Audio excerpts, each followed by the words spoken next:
Great. So we are live and I see the audience trickling in. Oh, wow. We are 20 plus already. So this is really quick. All right. 40 plus now. Keep those coming in. So those of you who have joined this session, uh, before we start, please let us know in the chat which city and country you're dialing in from. It's always good for us to know where our audience is coming from. So let us know the city and the country you're dialing in from. So I see Abdul is dialing in from Goa, India, Ishna from Delhi, India as well. Gauri, Avinash. Okay, this is going really fast. I'm going to try to keep pace. But I see Ali from Srinagar. I see Anjali from Delhi. I see quite a few people from Delhi. Then Visakhapatnam. I see someone from Nepal dialing in as well. I see Bashra from Pakistan dialing in. Great. Welcome, everyone. Please keep those responses coming in. It's always good for us and our guests to know where our audience is coming from. So keep putting in your responses. Let us know the city and the country you're dialing in from. I see someone from Austin, Texas as well. So, Jerry, as I mentioned, you need to say good morning, good afternoon, good evening, all three, because the audience is spread across the world currently. Awesome. So, we are close to 100 people in this room already. I'm expecting a few hundred more to join this session. But in the meantime, let me kickstart. Let me do a brief introduction of myself and not keep our current audience waiting. So, my name is Sanjay Dhingra. I'm one of the co founders and the chief operating officer at Seed Global Education. Those of you who have not interacted with us previously, we specialize in facilitating such interactions. So we help you connect with top schools from around the world. In this case, we are connecting with Michigan Ross. I'm pretty sure the school needs no introduction. I grew up in India and I knew about Michigan Ross when I was in my college days as well. It's a world famous brand, of course, lots of alumni from around the world, and of course, lots from India as well. So the school needs no introduction. But what I'm going to do is I'm going to briefly introduce our topic for today and also our speakers. So, topic for today is around ESG. Those of you who are unfamiliar with the term, ESG stands for environmental, social, and governance, which has become a highly relevant topic in today's world as companies and investors are increasingly looking at it from evaluating companies from a long term success and sustainability viewpoint. It used to be a voluntary reporting initiative in the early 2000s, but over the last 2 decades, it has become like an important benchmark which investors would look at while evaluating companies for future investment and also to prescribe their future growth opportunities as such. In today's workshop, which we are doing with Professor Jerry Davis, I'll do his brief introduction as well. We will learn about how you can evaluate a specific company's ESG performance. You can assess this from if you are looking as a mutual fund or as an investment to invest in, then there are these also factors which these funds look at. And we'll also talk about how ESG data can create a portfolio that matches your values. About our expert speaker, our master for today's session, Professor Jerry Davis is a Gilbert and Ruth Whitaker Professor of Business Administration at the Ross School of Business under University of Michigan. He received his PhD from the Stanford Graduate School of Business. He's published multiple books. His latest book, which was published by Cambridge University Press in 2022, is about taming corporate power in the 21st century. He's published dozens of articles in management, sociology, and finance.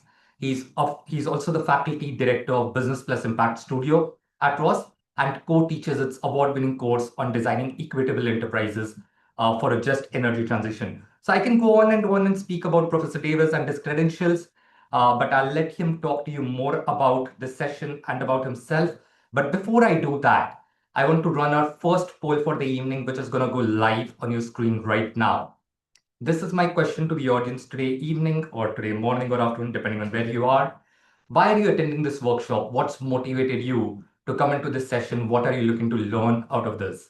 The options that you would see in the poll are to understand emerging career opportunities in the ESG space.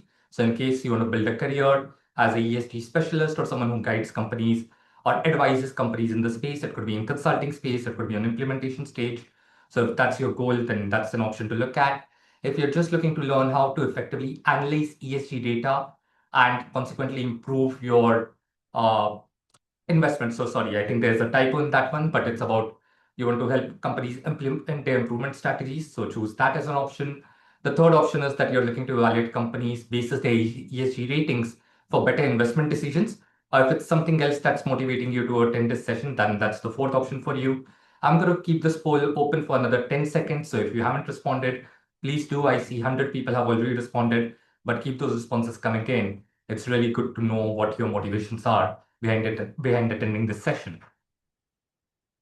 All right. With that, I am going to end the poll now and share the results on the screen. So the strongest motivation or the biggest motivation for our audience is they want to understand about emerging career opportunities in the ESG space.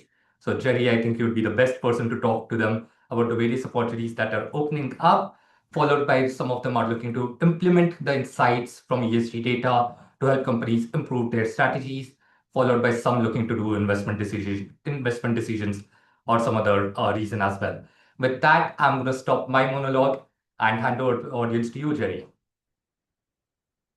Thank you so much. Really appreciate seeing you all this evening. Really excited to see such a great crowd here. So I'm Jerry Davis. I'm professor of management and organizations, director of the Business Plus Impact Initiative. I also oversee our ESG concentration. So if you haven't heard about it, we have a concentration in ESG for full-time MBA students. I will send you the link presently, but if you want to look it up immediately, just Google ESG concentration Ross and you should be able to find it. So really excited to talk to you today about ESG.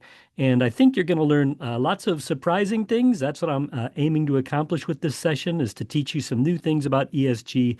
What are the controversies and how did we end up in sort of the world of ESG that we've got right now? I want to open with a bit of a rhetorical question. Should ESG be punishable by jail time? And that sounds like an extreme rhetorical question, but strangely enough, in the state of New Hampshire in the United States, last year the legislature considered a bill that would have made it a felony to use ESG criteria in investing taxpayer dollars. You might say, wait, what? Legislation said knowingly violating this proposal would be a felony punishable by up to 20 years in prison. It's like, wait, prison time for using ESG. Then when they described what they meant by ESG, they included things like assessing corporate boards' governance policies on compensation, composition, and employment. So this actually happened. ESG has become wildly controversial. And I want to dig in a bit during this session to why is that? How do we end up in this extremely odd place? So is ESG an investing strategy, as some people think? Is it just a data set, or is it a political Rorschach test? And those are some of the things that we want to go through together during this session. So the aspiration I have for this is give an overview of ESG data and how it's used for decision making by investors. I want to understand how ESG data is used and where controversies can arise. Also want to be able to evaluate the ESG attributes of a specific company.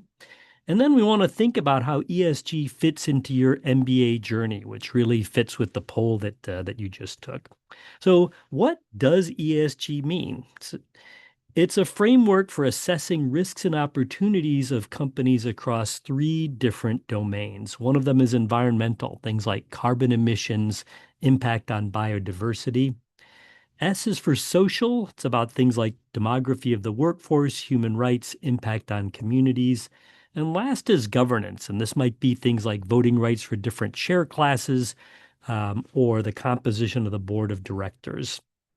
All three of these factors are assessed for their impact that's financially material to the company's performance. So the reason why we analyze ESG data is to better understand the material impacts of ESG on a company's financial performance. So an example of what kind of metrics you might see, this is what LSEG provides for their ESG scores.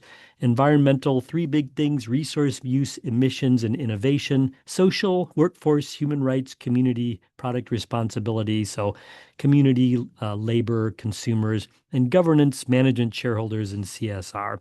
So these are the kinds of things that we might look for. Why is ESG so controversial right now? Well, Elon Musk, who last time I checked is the world's richest man, tweeted a couple of years ago, "I'm increasingly convinced that corporate ESG is the devil incarnate." And just to be clear, when Elon Musk says devil incarnate, he thinks that's a bad thing, in case that was unclear. Peter Thiel says ESG is just a hate factory.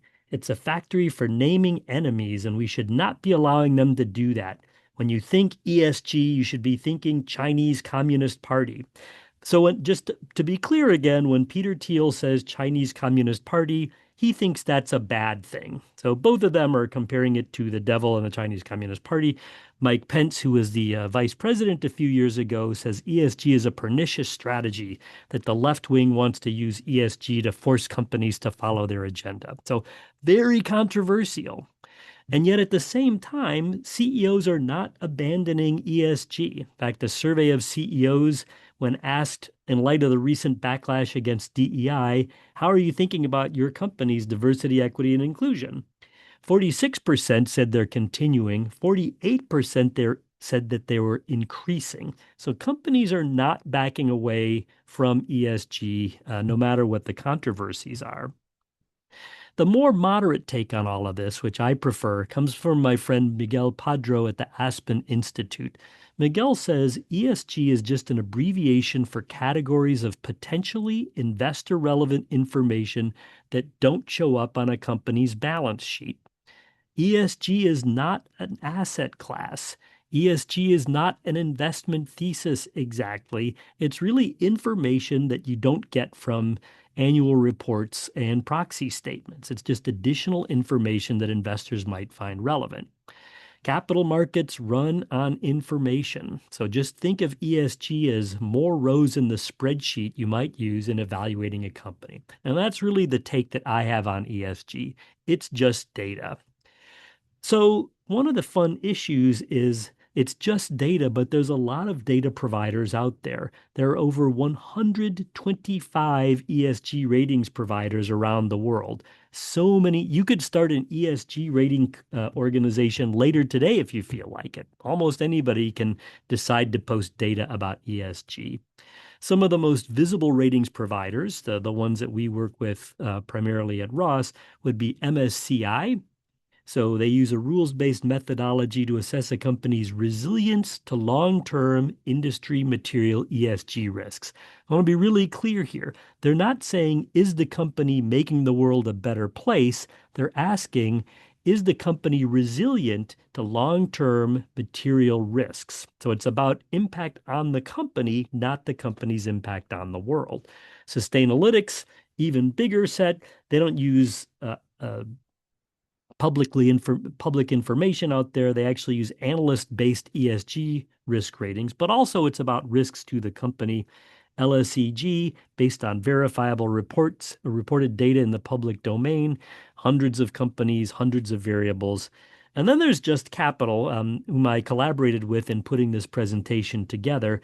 Just Capital does things a bit differently. They actually survey the public in the US and ask, what do you want to know about companies?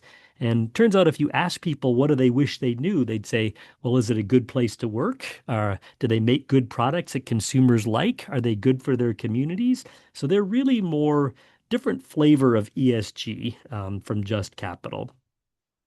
And between these different providers, there's a term in the ESG world called single materiality and double materiality. So when you hear ESG and you hear the objections to ESG, it seems that folks imagine that ESG is rating, is this company making the world better or worse? Are they contributing to carbon? Are they an equitable employer? Mostly that's not actually it. Most of the ESG ratings look at what's called single materiality or financial materiality. That is, how the people and environment affect the company.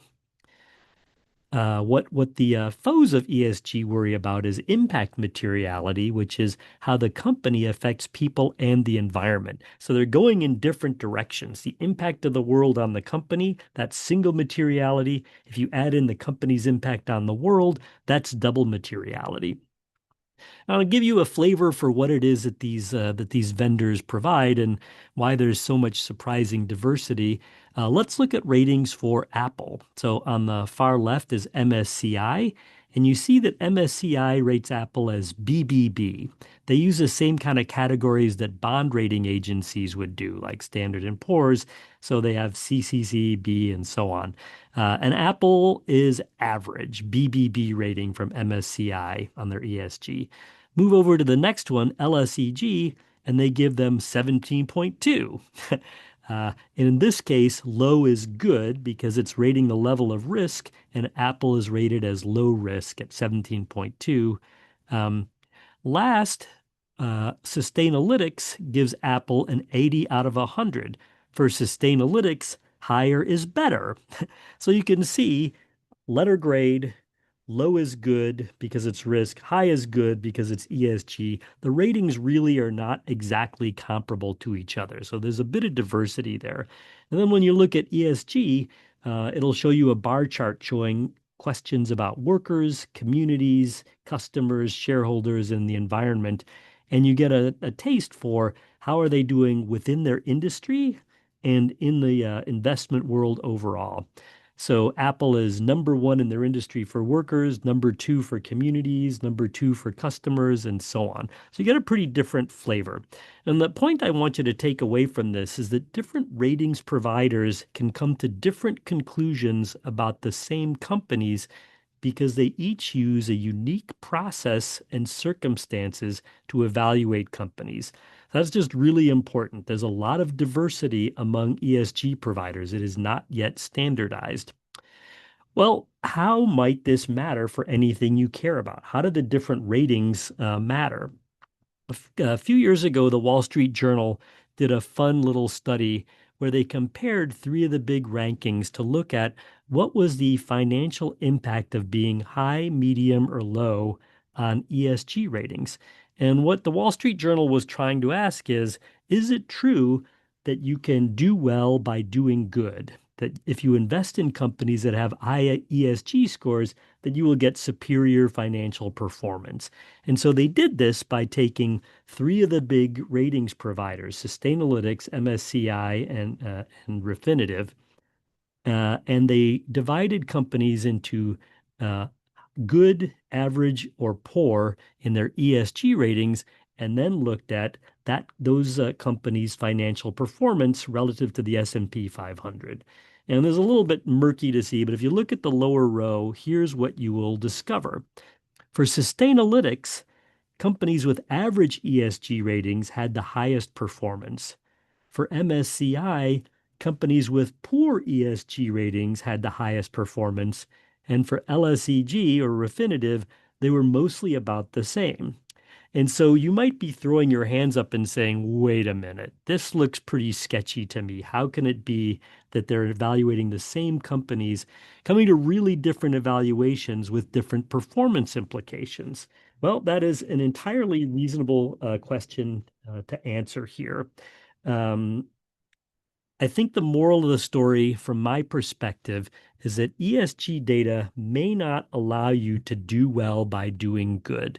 When you take a finance class and you learn about the efficient markets hypothesis, you'll pretty quickly realize that it's going to be very difficult to come up with any kind of rating that's going to improve the performance of your portfolio because the market's already priced it in. So there's something kind of implausible about the story that you can do better by investing in higher low ESG companies. But I do want to argue that it's still useful to you to have and know how to use the ESG data. You still get some value about knowing about these items that are not on the balance sheet. Um, so who is it that uses ESG data and why? And the major players are asset owners and asset managers. And there's a lot of different kinds of institutional investors. Asset owners invest on behalf of their direct beneficiaries.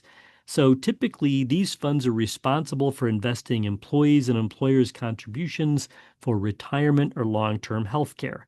Examples, a pension fund like the California Public Employees Retirement System or CalPERS, the State Teachers Fund, New York City Fund, Florida Fund.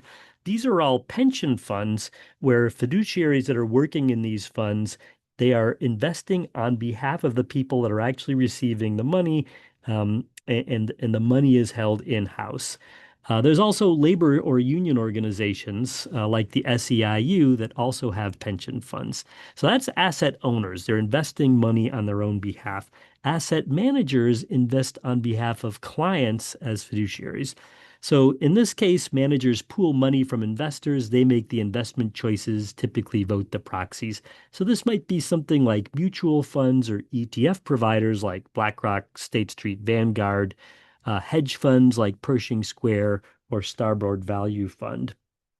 Uh, there's also a pretty large category of faith-based or socially active funds. So these are companies that often started in the 1970s, and their idea was we do not want to trade off our values for value. That is, we believe that that how a company makes money is just as important as how much it makes. So if you invest in these funds, you're likely to be willing to make the trade-off and say, I'm willing to accept the lower return if I can avoid investing in oil or tobacco or gambling or what have you. So these would be the traditional responsible investors like Calvert, Westpath, and others. So those are the different kind of players that would use ESG data in making their investment choices. There's also product providers. So most providers, most mutual funds, exchange traded funds like BlackRock, have some kind of ESG offering. So investable products are in either mutual funds or exchange traded funds. Examples of this, BlackRock has an iShares ESG aware MSCI USA ETF.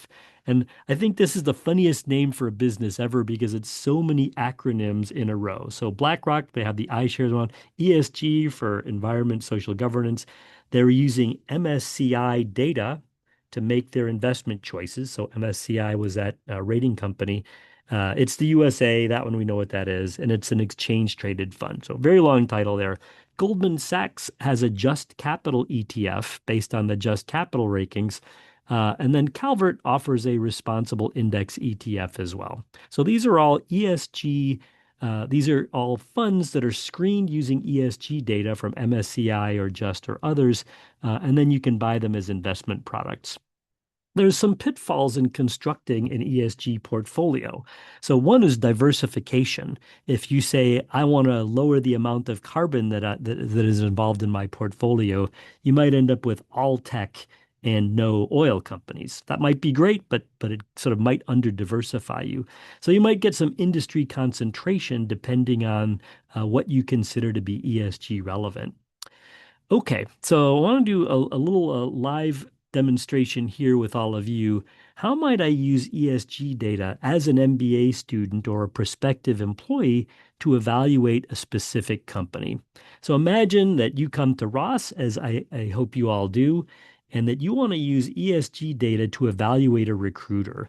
This is showing some of the most popular recruiters at Ross, Amazon, Dell, Alphabet, Adobe, Morgan Stanley, and so on. So these are some of the most popular recruiters at Ross. Suppose you were preparing for your interview and you wanted to better understand that company. How might you use ESG data in a context like this? So suppose you were interested in Alphabet, which is one of our big recruiters. Is Alphabet a good place to work? I can tell you from looking at their latest proxy statement that the median employee compensation at Alphabet is $330,000 a year, which sounds pretty good to me. So they definitely pay well. Just Capital provides more details, worker benefits packages, 401k quality, work-life balance, their fair pay rating, pay equity, minimum wage, discrimination controversies. You can get a lot of information about a company like Alphabet as a prospective employer using Just Capital. And so I want to, and that might not be the only thing that matters to you. Maybe good workplace is less important than, say, what's the environmental impact of this company. Turns out some people will only date fellow environmentalists, and so if you're in that situation, you might want to look up their ratings on the environment. So I want to give you a couple of minutes right now to pick a U.S. company you might like to work for and evaluate its ESG profile. So I want to give you 3 minutes. Just pick a U.S. company that you might find to be interesting. These are three different ratings that you might use. The top one is Just Capital. The second one is LSEG. Third one is S&P Global. I'm going to say the first one might be your best bet because it's pretty easy to use, easy to find the website. So justcapital.com/rankings. Then I'll show you what you're likely to encounter when you get there. So if you get to their website, it'll look something like this. It's a little bit confusing, but down toward the lower right, it'll say search the full rankings universe. If you start to type a company name in here like Amazon, it will complete it for you. You can click on it and have a look at that company's ratings. So go ahead and do that now for a couple of minutes.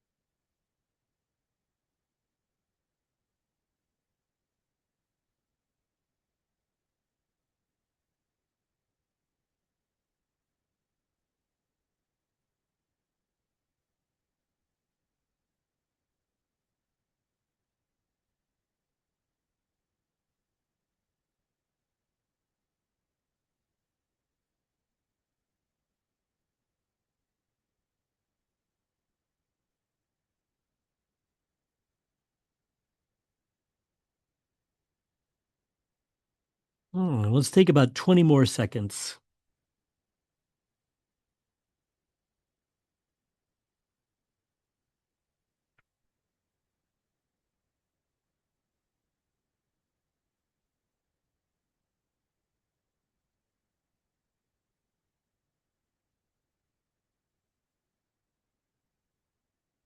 All right.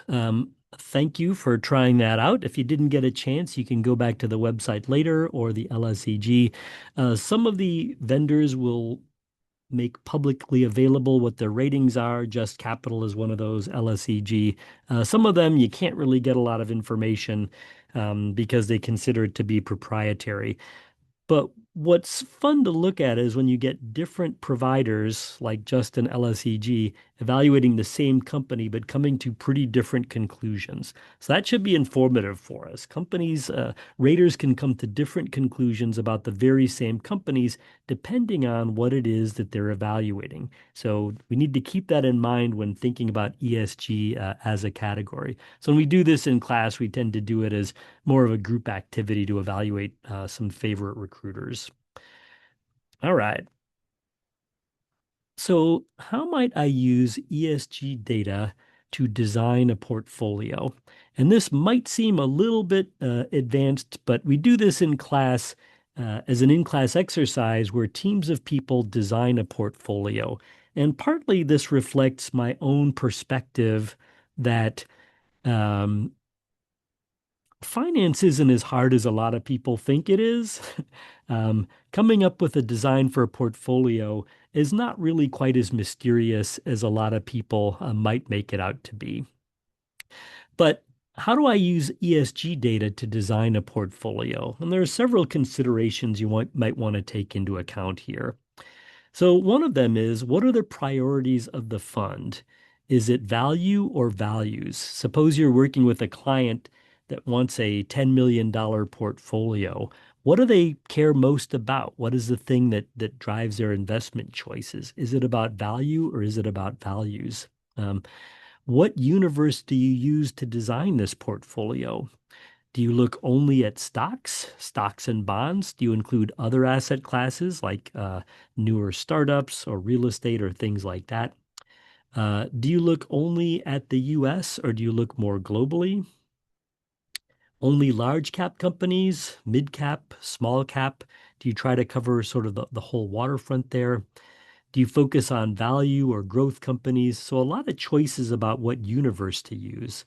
And then what approach do you use to selecting the portfolio? Do you have diverse holdings or a concentrated portfolio of just a few companies? Now, the S&P 500, of course, is about 500 companies, but you don't need 500 to be fully diversified. Maybe 30 would be enough to have sufficient diversification, so it doesn't really need to cover the entire sort of stock market. What issues and what metrics do you use? So if you've got ESG data, what are the topics that you care most about? Is it about the environment? Is it about human rights and supply chains? Is it about the employment practices or the governance practices? So there's a lot of features that you can use to try to evaluate a company when making a portfolio. When you do the actual construction of the portfolio, do you start with everybody and then exclude those that don't meet your criteria? Or do you start with nobody and then include more companies based on ESG issues? So either one is legitimate. Do you start with 500 and whittle your way down? Do you start with zero and build your way up? Some portfolios include all stocks in a universe and vary the weights. So you can say, I'm going to do an S&P 500 fund, but I'm going to underemphasize some kind of companies and overemphasize other kinds of companies. Some portfolios just say, we are not investing in companies that do X. So if you're morally opposed to gambling, you might want to exclude all companies involved in the gambling industry, let's say. Um, how often will the ratings be updated and the portfolio rebalanced? What if a company changes industries? What if they get acquired? You might have to change your portfolio based on both changes in the ratings and changes in the company's situation. And how will the portfolio be managed between buying and selling? Are you going to be an active owner that sells companies that misbehave, or are you going to be more of a passive index fund? Okay. When I do this in my class, this is the point where I give out data on about 100 different companies with some ESG data. So what we use in class is ESG data from Just Capital. It's a little bit tricky to see here, but you can see the company name in column B, ticker symbol, the industry, and then a variable for board gender diversity, board racial and ethnic diversity, uh, privacy, CEO compensation, CEO to median worker pay, and so on. So it's a set of ESG variables about 100 companies. And what we do in class is work in teams to create both a theory of the portfolio. So, what are the values that we want to see in our portfolio? And then a set of metrics or rules that you use to decide who is in and who is out. Um, when I took the 100, I'm not going to go through all of this in case you're worried, but Just Capital has hundreds of different variables. I decided to just focus on 9 to make it a little bit more tractable. So questions like share of U.S. workers earning a living wage. One of the variables that Just Capital includes is an estimate of the share of the company's full-time employees making at or above a living wage. So if you care about the company being a good employer, this might be the kind of variable you would use. The board racial and ethnic diversity, the percentage of racially or ethnically diverse directors on the company's board. Has the company committed to net zero by 2050? So there's a lot of things that you could look at when trying to come up with a portfolio. So how can I screen these variables to create a portfolio using the magic of Excel? We won't be able to do this now, but what I walk people through is some of the tricks you can use in Excel to come up with a portfolio. So if you select columns C through L in this set and then select filter from the menu on Excel, you then get a capacity to screen companies on each of these different variables. So you can set a lower bound or an upper bound. You could say I'm only including companies that have a 1 on this variable, like net zero by 2050.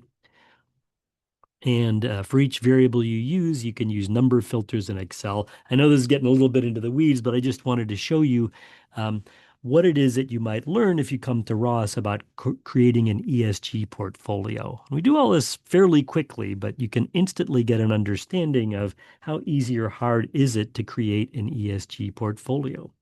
Okay.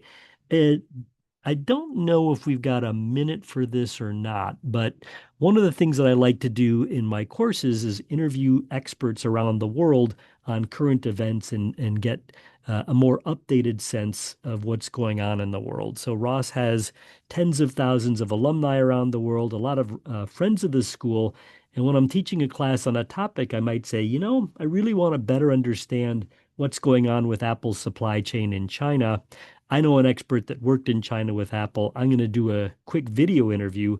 I'll call him up on Zoom, do a half an hour interview, and then just cut it down to 5 or 10 minutes. What were the most important things and share that with the class? And it's a way that we keep ourselves really up to date and on the cutting edge of what's going on in the world. We can update it, basically the night before class. So I could share this video in the future, but this is an interview I did with Tariq Fancy. He was the chief investment officer for sustainable investing at BlackRock, which is I think, the largest asset manager in the world. They now have about $10 trillion in assets. He was recruited to be their sustainable investing officer to help them better do ESG. And after a couple of years, he quit. And he said, I've come to the conclusion that you cannot use ESG data to make the world a better place. That if you're investing in seasoned equities, companies traded on, say, the New York Stock Exchange or NASDAQ, it's going to be very difficult to get superior financial performance using ESG. That's really the wrong way to think about the problem. So he has an interesting point of view. Definitely not everybody agrees with him. But in our classes, we love to bring in diverse perspectives and have conversations about, what do we make at this point? I want to come back here at the end to this point that we opened with from Miguel Padro at the Aspen Institute. Miguel said ESG is just an abbreviation for categories of potentially investor relevant information that doesn't show up on a company's balance sheet. ESG is not an asset class. And I think Miguel's got this exactly right. I agree with his perspective. ESG is not an asset class, it's data. It's data that you can use to evaluate companies. I showed you that set of variables about companies and how you might set screens. Suppose you wanted to use the same data and have only companies making the world a worse place. In some sense, if you can use exactly the same ESG data and say, I'm going to pick the companies that have the worst environmental records. You can do that too. It's just data to help people evaluate companies. And so I don't know why people are so scared of ESG. It's just data. It is not a satanic plot by the World Economic Forum to impose one world government on liberty-loving Americans or whatever it is that people think. But also, capital markets thrive on information. You will not beat the market by knowing about ESG data, but you will make better informed choices. So being savvy about ESG data will make you a smarter investor. And I want to end here with point you in a couple of directions. If you want to learn more about ESG at Ross, I recommend the Impact Roadmap, www.rossimpact.com. That gives you sort of one-stop shopping for all the impact opportunities at Ross and at the University of Michigan. Has an excellent AI chatbot in the lower right corner that you can try out. And then you can visit the ESG concentration site. Just Google Ross ESG concentration, and that will show you everything you need to know about our full-time MBA ESG concentration. All right, thanks. Great. Thank you, Professor Davis. This was extremely insightful. I'm sure a lot of our audience are very curious to ask you a couple of questions. I see around 17 questions which have come up, many of them asking about if an MBA is a good pathway to start on the ESG journey. But I'll not let you answer that question right now. My request to the audience is stay back. We will talk. We'll pick up these questions for Professor Davis as well and get you all clarity. But if you are looking to apply to Ross this year, then stay back. By attending this session, you have become eligible for an application fee waiver. We will talk about how you secure those. You are also eligible for merit-based scholarships, which Ross offers. So stay back. We'll talk about those as well. And with that, I want to introduce our next speaker for today's session. Our next speaker is Lisa Wong. She's a Senior Associate Director for the full-time MBA admissions and recruitment at the Michigan Ross School of Business. Lisa, I would request you to take the audience through your presentation, but before you do that, I want to run our second poll for the evening for our audience. So those of you who are still listening to us, you'd see the poll questions live on your screen right now. There are two questions which I'm asking you simultaneously. Firstly, when do you intend to start your full-time MBA? Are you targeting the 2026 intake, which is next year's intake? Are you targeting fall 2027, 2028? Or if you're currently undecided, unsure, and you're just elaborating options, then choose the unsure option. If you're planning to start in 2026, which application round are you planning to apply in? Or have you already applied in? So round one was September. Is that correct, Lisa, for Ross? Or did it? Yes. So round Round one one, was already in yes. September. Round two, I believe, would be January, and round three would be March. So let us know which round you're looking to apply to the school in. I'm going to keep this poll open for another few seconds. So if you haven't responded, please do respond. It's really good for us to know what your interest levels are. Great. In the interest of time, I'm going to end the poll now and share the results on the screen very quickly. So you'll be able to see the responses on the screen. 57% of the respondents are targeting the fall 2026 intake, which is the next year's intake. Some of them have already applied in round one. So a good chunk, mentioned 40% who responded to this poll, have applied in round one. And then there's another 40% who are looking to apply in round two, followed by round three. So quite a bit of interest over there. Lisa, I'm very sure the audience is curious to know how they can get started on this journey to applying to Ross. So what do you? Yeah. Great, thank you. Great to see that so many of you have already applied. That's exciting. Hopefully you guys got your interview invitations, and if not, don't worry, it's not the end of the road just yet. But we can talk about that later on. So for those of you who already applied, bear with me as I share more information for everyone else who is still in the process of discovering programs and just understanding Michigan Ross. So I want to start off by sharing some highlights for our program in general. There's a lot of MBA programs out there in the world, and you're probably wondering, well, why should I choose Ross at the end of the day? So if you are someone that does really well with action-based learning, then Ross is definitely the place for you. So here at Ross, we're actually a pioneer in this field. About 20 years ago, faculty here at the business school got together and developed the idea of action-based learning, and then it rolled it out into the business education industry, and everyone kind of then got on board after that. So we're very proud to say that we're number one in this field. In addition to our MAP project, which I will talk about a little bit later on, that is kind of our signature action-based learning program. We have so many other initiatives here for you. So for example, we have actually 8 student-led investment funds for our MBA program. That's more than any other school out there. We have the Business Plus Tech initiative, where you can really get your hands dirty with, tech and business through their competitions. They have a tech innovation jam. We also have the Singer Leadership Center. Again, if leadership skills and public speaking are things that you're looking to develop with your MBA program, that is one of the best leadership centers in the entire business school industry, across all of the business schools in the US. So again, really great action-based learning opportunities there through the Story Lab, and also through the Singer, the Michigan Challenge, the Michigan Crisis Challenge every year, where you're actually pitching and working on a real crisis, and then pitching how you'll be solving this crisis with a board of directors or media. And so we do this in the big house. It's a huge event, and just a really great way for you to practice your leadership skills. On top of that, we also have over 100 top-ranked graduate programs here within the University of Michigan. So what does this mean for you? It really allows you to have the flexibility to tailor your MBA experience to whatever it is that you're interested in. So if you're interested in taking some additional courses at the law school, at the med school, at the College of Engineering, that is completely possible. And in addition to that, we also have 22 established dual degree programs with the full-time MBA program.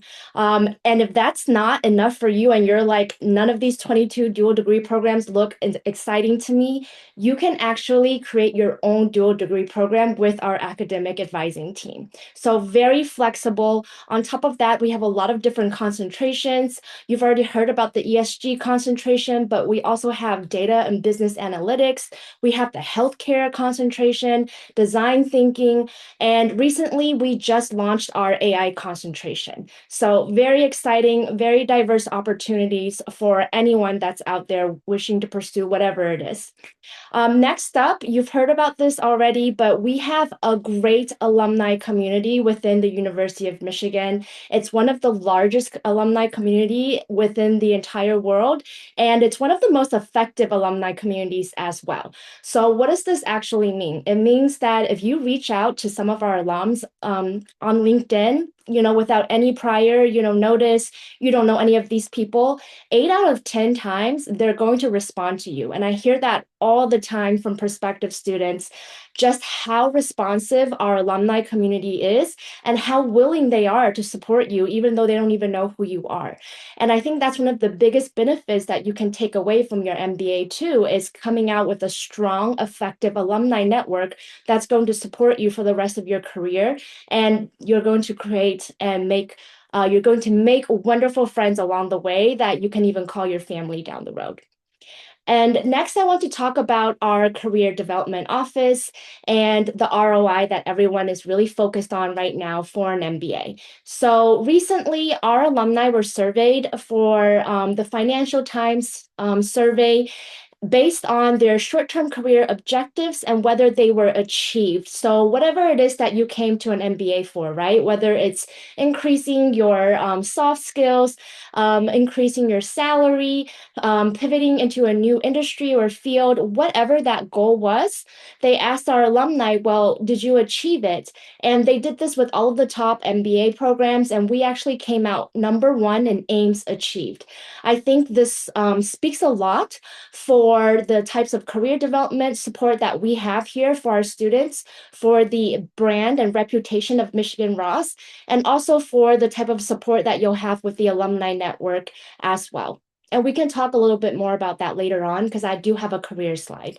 And then lastly, for those of you who are on this call and you're like, oh my gosh, I'm not even from a business background, I come from, healthcare, I come from, I used to be an elementary school teacher. Is the MBA right for me? Am I going to fit into this community?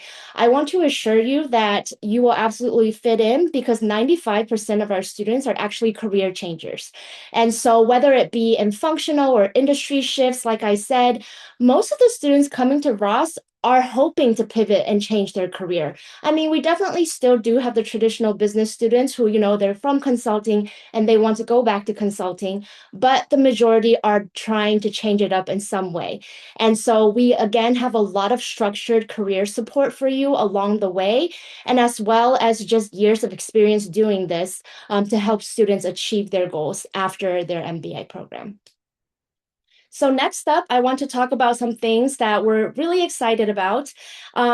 For those of you who really care about rankings, I again want to assure you that we are one of the best business schools and best programs out there. We were recently ranked as the #8 best business school by Bloomberg Business Week, as well as the #7 program for best MBA program by Fortune. And I mentioned this earlier, but in addition to the ESG concentration, we just launched the AI concentration in October. And that one has been extremely well received and popular within our current MBA students. So we're excited for all of our new students and prospective students out there to really be able to come and experience that as well. And next up, if any of you are interested at all in entrepreneurship and learning more about it, or you already have a startup and you're like, I really want to expand it, we have a lot of resources here. We're actually the #3 graduate program for entrepreneurship. We have a center for entrepreneurship here at the Ross School of Business, which is very rare for business schools. They usually have it within the university, but for a business school to have its own center for entrepreneurship, Ross is definitely unique in that sense. And we also have a Center for Entrepreneurship within the College of Engineering that services the entire University of Michigan. So many different types of resources from mentors and residents who have years and tens of years of experience in startups. We also have a healthcare accelerator. So for those of you who might be interested in healthcare, interested in, reimagining what that can look like, there's funding, and there's also, again, support from experienced faculty and mentors to really help you realize that vision. And then again, another stat out there, but U of M is actually number 3 in ecosystem for entrepreneurship, according to Fast Company. So we have a lot of awesome resources here. And then finally, just want to mention one more time that our career services and alumni network are really, really highly ranked and very effective. Again, that structured recruiting process, the willingness of our alumni network to pay it forward to the new students and to help everyone out, that is really going to be effective for you, not just as a short-term ROI, but really in a long-term investment down the road. So now let's pivot and talk a little bit about the multidisciplinary action project that we have here, which is a signature of Ross. And I hope all of you have already heard about it. But this is basically a mini consulting project that all of our students have to take in basically for 7 weeks in the second semester or the winter quarters of their first year in the MBA program. And so you'll be working alongside other classmates to serve as consultants for a real business challenge for a real corporate sponsor. So just this year, we had the majority of our projects are international.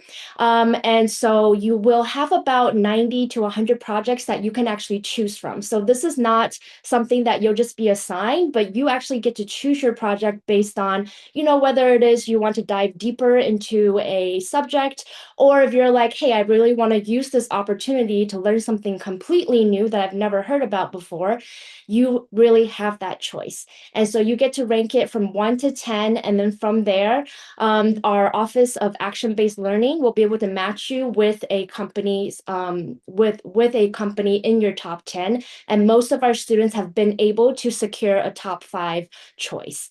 And so the top organizations include nonprofits, corporate at 40%, nonprofit 31%, and then startups around 10%. And some of the biggest project focuses are strategic road mapping, market analysis, go-to-market strategy, so on and so forth. We do have a lot of finance-related projects as well. And like I mentioned earlier, a lot of our projects are international, about 40 international, 30 domestic, and 20 are local. And so really, sometimes our students choose an international project because they just want to go to Brazil. And so again, you have the flexibility of doing whatever it is that you really want. And I've definitely heard of students using this as an actual, work experience that they can put on their resume so that it can increase their chances of, obtaining an internship or getting a job, especially if they're hoping to pivot. Oh, sorry. And so next up, I want to talk a little bit deeper about where our students actually end up. So there's this huge misconception about Ross that if you come here, then you're kind of stuck in the Midwest. And that's absolutely not the case. We have a saying here that's go blue, go anywhere. And you can see by this chart, that's absolutely true. Most of our alums actually end up on one of the coasts. So 20% on the West Coast, about 25 on the East Coast. And then we do have a huge hub over in Chicago. And then about 2 to 4% of our students end up working internationally every year. So again, you're not going to be stuck here in a very small demographic. You're going to be able to go wherever it is that you would like. And there's really no, a lot of students think, well, am I at a disadvantage if I am not in New York and I'm trying to recruit for a job in New York? And that's just not the case at all. So all of our top employers are listed here. Most of our students do end up going into consulting and tech, but again, that varies every year. And the median salary is 170,000 USD. And then depending on the job, some people may have a bonus, some don't. And the median bonus is about $20,000. And so what's really, really special about Ross is that you really can have the experience of a 2-year MBA program and a very community-based pay-it-forward culture, right, in little small town Ann Arbor. But you can really still end up in your preferred metro area after graduation. And the structured recruiting process or the support that we have here starts way before you're even a student. So it actually starts in March. Once you've been admitted and you already know you're here, our career development office will start reaching out to you with resources, with webinars, with all kinds of assessments that you can take to really start preparing for the recruiting journey. And then over the summer, you'll probably start working on your resume, working on your mock coffee chats, and just really preparing for, hitting the road with recruiting come August, because something like consulting, that starts really, really on and early on. And in addition to our career coaches, you'll also have access to FACT groups, which are functional accountability career teams. And that is run entirely by our MBA twos. And so those FACT groups are kind of like your family. I hear a lot of our students say during the recruiting process, they're there for your moral support, right? So in addition to helping you with your resume prep, for doing mock interviews with you, for helping you with mock coffee chats that you can have, they're also there to just boost you when you have a bad interview, to tell you, hey, don't worry, that happened to me last year too, but look at me, I was able to, overcome that and land my job. And so that's a great way for you to have that type of support, not only with the career coaches, but also with your peers. In addition to the functional accountability career teams, we also have professional clubs. And so again, that's also where you're going to learn more about the industry that you're interested in or the function that you're interested in. They're going to have a lot of conferences. They're going to have speakers come in and, share out trends within that industry or field. And so just a vast amount of resources that we have here to support you along the way. Shifting now to talk a little bit about our personal alumni community. We have 59,000 living alumni at Ross across 109 countries. So again, these numbers they're not just there for show. These alums are very much involved with our students, even from the prospective student stage. So we have our alums come back to our events. They're always at our recruiting events. They're also hosting dinners for us, for all of our admits down the road. Again, they have a pay it forward mentality, and they're here to support you for the rest of your life. In addition to that, our alumni are not just, out there not connecting with Ross. They are actually have access to free executive education for the rest of their lives. And so executive education, it's a department within the business school, and they offer a lot of short courses for companies. So they can be 2 weeks, they can be 3 weeks, some are 1 week, they can be online, they can be in person, and some of those classes can range up to $1,000 to $2,000, but you'll have access to all of that for free for the rest of your life, so that you can always continue to upskill and always continue to learn new things. In addition to that, if you just didn't have the time to pursue entrepreneurship while you were a student here, you can always leverage all of those resources again as an alumni. And that says the same for our career development resources, or career development office resources. So if you are pivoting your career again, let's say 5-6 years down the road after your MBA, or you just want to, refresh some of your interview skills as you're, finding new jobs down the road, you can always come back. We do have a dedicated alumni career coach so that you can always have access to all of the resources within Ross. And then finally, I do want to talk a bit about Ann Arbor. I'm not sure what everyone here knows about Ann Arbor, but it's a wonderful place to be. It's actually a huge difference maker, I would say, according to our students, as to why they ended up coming to Ross. So if you go to a business program, let's say in a larger metro area like Chicago, New York, or San Francisco, or Atlanta, a lot of the students who end up going to those programs in those cities are probably local to the city itself. So they already have their community, they already have their network and friends, and they might not be as involved within the MBA community. But here at Ross, everyone is kind of coming in and experiencing it for the first time. And they always tell me that the bond that they create create with their MBA classmates are for a lifetime, and they're extremely genuine. Everyone, again, is in this together. We do have locals, but it's on the very rare side. In addition to that, for international students, Ann Arbor is one of the safest cities out there. There's really not a lot of gun violence. I feel safe walking outside at 8, 9 p.m. Absolutely fine, no problem at all. A lot of great restaurants here.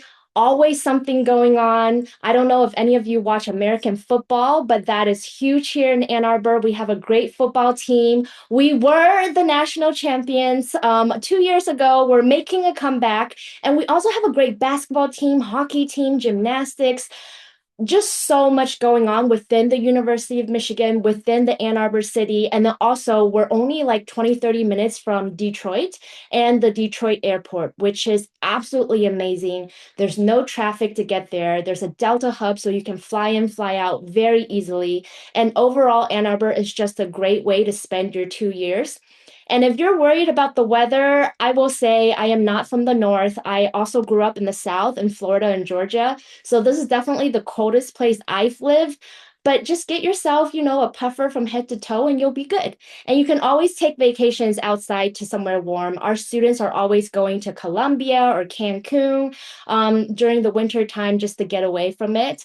But it's really a very vibrant and tight-knit community that you'll be coming into. Very quickly, we have a huge number of affinity clubs, over 20 of them here at Ross. And while we do not have a DEI office anymore, we do still have an office of community, culture, and belonging that is here to support you throughout your entire MBA experience. Our affinity clubs are also here to support you no matter what you identify as, where you fall under. We have a club for you. And if you don't see a club here that you're like, hey, I identify as, you can always create your own club as well. And lastly, our admissions process is very, very simple. We require that you submit a statement of academic readiness or a standardized test score. We do not have a waiver process, so you do not need to ask us whether you qualify for a statement of academic readiness. You can just submit your application with that statement, and we will evaluate it with the statement. On top of that, we have 2 short answer essays, 1 letter of recommendation, your resume, which we recommend to be 1 page, and then all of our interviews are by invitation only. And for international students, we do require an English proficiency test score or a statement. Again, similar to the statement of academic readiness, you do not need to apply for a waiver for the English test score. You can just choose to submit it if you have completed your undergrad, or if you have worked in a company where English is the primary language for at least 3 years or more. So it's a very easy, streamlined process. And then our application deadlines, as we mentioned earlier, round 1 has passed. Round 2's deadline is coming up on January 5th. And then round 3 is March 23rd. And I see I am 3 minutes over. Thanks, Lisa. That was extremely insightful. I was monitoring the chat and people are very excited to know more about Ross. I'm not sure how much more time we have. There are a lot of questions in the chat box. Do you have a couple of minutes to take them? Yes, I think I can stay until 10:10. Okay, perfect. So, Jerry, there are questions for you as well, but let me start with the most common question which candidates want to know. This is around the application fee waiver and the scholarships. Lisa, I know you have responded to it in the chat, but if you can also tell them about how they can get the application fee waiver, that would be great. Yeah, so by attending one of our events, you're automatically qualified for the app fee waiver. There's really, again, we don't have a waiver process here. It's very streamlined. What you'll do is you'll go into the application, and at the part where it asks you, do you qualify for an app fee waiver, you'll just select that you attended an event. And this event obviously counts towards that. Perfect. So by attending this session, all of you have become eligible for an application fee waiver, so make the most of it. And Lisa, if you can also talk about the scholarships. Yeah. So everyone, again, a very streamlined process. There's no separate application for a merit-based scholarship. Everyone that applies is automatically considered during the final admissions committee decision-making process. And then you'll find out at the time of admissions whether you have received a scholarship or not. And they range from $10,000 up to a full ride plus 10K stipend. So anywhere in between can happen. Awesome, great. Jerry, a question for you. If someone wants to start building a career in ESG analytics, where should they start? Is there something that they can do before coming to the Ross MBA? Yeah, so I posted a couple of links to programs that are available. One is Okay. aimed at corporate directors, which might be a little bit premature. There's also a great exec ed program on leading the sustainability transition. Um, but I don't think you need a lot of additional. Basically, what you learn in MBA school is kind of perfect background for being involved in ESG. So you want to learn core things about financial accounting, finance, and social responsibility.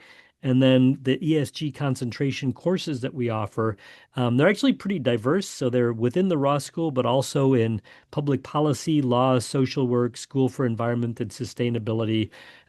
Michigan is good at everything. We have over 100 graduate programs in the top 10, all over like architecture, social work, just public health. We're really good at everything. And so it's kind of like going to an amazing buffet where you don't have to take only business classes. You can also take, law or policy or public health classes. So I think the concentration's pretty good at reaching out beyond this school and exposing you to other opportunities at Michigan. Awesome, great. So I know, audience, you have a lot of questions, but we have very limited time, so I want to take up just a few more questions. But Professor Davis and Lisa have responded to a lot of questions in the Q&A box.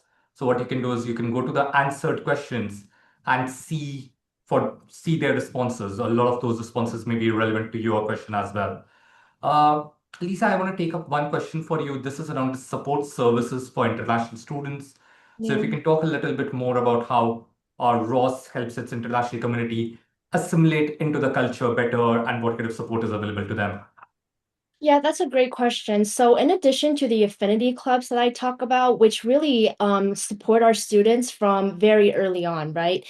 So, even if you were invited to your interview, our affinity clubs will probably reach out and offer some type of support in terms of mock interviews or a webinar to help answer your questions, all the way up to when you matriculate and you start looking at housing and you start looking at, well, what are bank accounts? How do I set up a bank account in the US? And all of those nuances. We have an entire international student guide that is created by our VP of International Student Experience within the MBA Student Council. And so that one will go out once you're admitted, and you'll have all of those resources there from the very beginning so that you can really start to envision yourself living in Ann Arbor and what that actually looks like. So that's kind of the student piece. But we also have a dedicated career coach just for our international students. And I do want to share this with all of you because I know this is top of mind for everyone. But I highly suggest all of you read this blog where we list out all of the resources that our career office offers for international students during the recruiting process. And so her name is Becky Shark. She's amazing. She used to be an MBA student here. I mean, well, she's alumni now. And then she also used to be a corporate recruiter. And so she knows what corporations want. We have employer relations employees within the career development office, and their entire job is to just build relationships with these companies. And so again, while we cannot 100% in this economy, right, 100% guarantee that you're going to land your dream job, we are going to provide you with the resources and the skills necessary for you to, really get that ROI in return after your MBA. Awesome. So a lot of support available. We just have 2 more minutes, and I do want to take up. There are so many questions that I want to take up. But Lisa, one question, if you want to share some insights, given your extensive experience in the industry, and Jerry, please do feel free to pitch in as well. If a candidate wants to improve their chances, if they're applying to Ross and want to improve their chances of getting an admit, do you have any special tips for them on how they can really position themselves as a good fit for Ross? Well, I think there's really no secret sauce or formula I can tell you guys. We get asked this all the time. But I think what's really important is to do your research, right? And I think this is for not just for Michigan Ross, but for every business program that you're applying to. You need to put in the work to actually engage with the community, engage with our alumni ambassadors, our student ambassadors, the admissions committee to really figure out, one, is this a school that is right for you.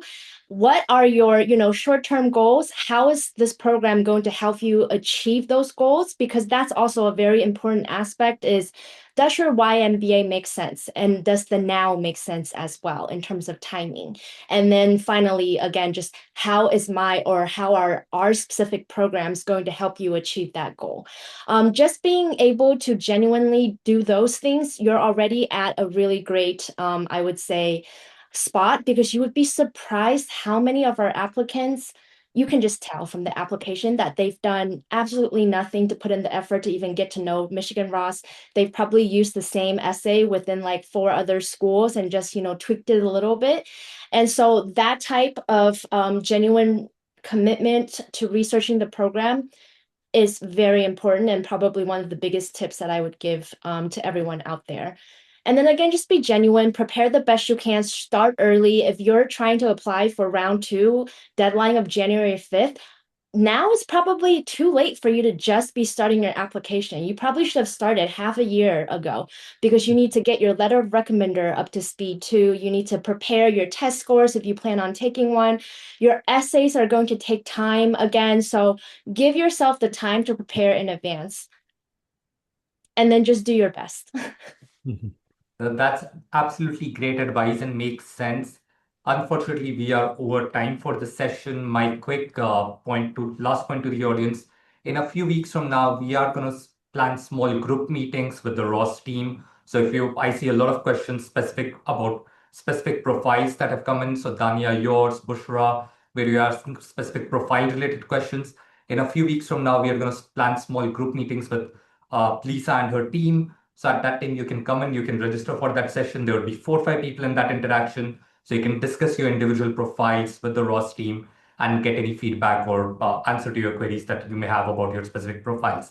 So that's my last reminder to the audience. Watch out for communication, invitation from the Seed team for that. In the meantime, if you have any queries or need support from us at Seed Global Education, feel free to reach out. We are happy to clarify any questions, or if you have questions specific to Ross, please do reach out to Lisa and her team at Ross, and I'm sure they would be very happy to answer your questions. With that, with everyone's permission, I want to wrap up this session. Thank you, Jerry, for doing this wonderful session. It has been extremely insightful. Thank you, Lisa. Amazing presentation. So much insight on Ross. I wish I could come back and do my second MBA now. Maybe someday in the future, but thank you for doing this session, both of you. Have a great day ahead. Thanks, friends. Bye. Thank you. Thank you to our audience as well. Have a great day, all of you. All right. Good job. I got to bounce, but that was really fun. Thanks. Thank you. Have a great day. Bye. Bye.